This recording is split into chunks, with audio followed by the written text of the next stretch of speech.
Vüqar biləcərinin daha bir düşündürən, beyin yandıran və çox amma çox dahiyanə bəndini təhlil edəcək. Dinləyək, daha sonra analiz edək. Qəlbi elə təsvir, elə bir sim misalında, insan yanar Allaha təslim misalında, yarın saçılan dur dəhəni mim misalında, ibrət gözü ilə bax əlifbaya gələnlərdən. Qəlbi elə təsvir, elə bir sim misalında. Şair burada ərəb əlifbası hərflərini sadəcə yazı simvolu kimi yox, ilahi mənalar daşıyan işarələr kimi təqdim edir. Hərflərə mənəvi məna verir, Allahın adlarına, insanın halına, məhəbbətə və yaradıcılığa bənzədir. Şair burada hərfin xarici görünüşünü qəlbin döyüntüsünə bənzədir. Sim burada ərəb əlifbasındakı sin hərfidir.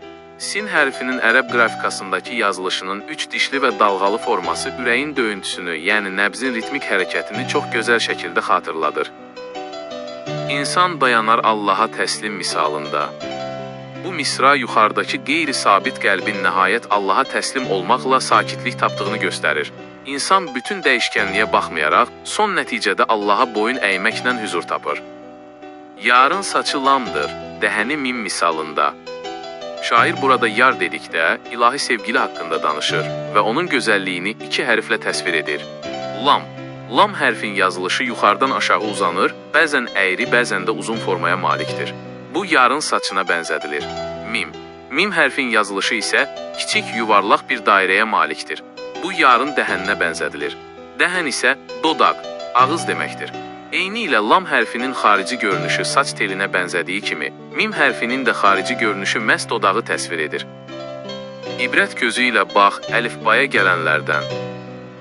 Bəndin yekun nəticəsi və çağırışı budur. Şair deyir ki, sən hərflərə, əlifbaya sadəcə yazılış kimi baxma, ibrət gözü kimi, mənəvi baxış ilə bax. Bütün bu hərflər özlərində ilahi sevginin və kamilliyə çatmağın sirlərini daşıyır.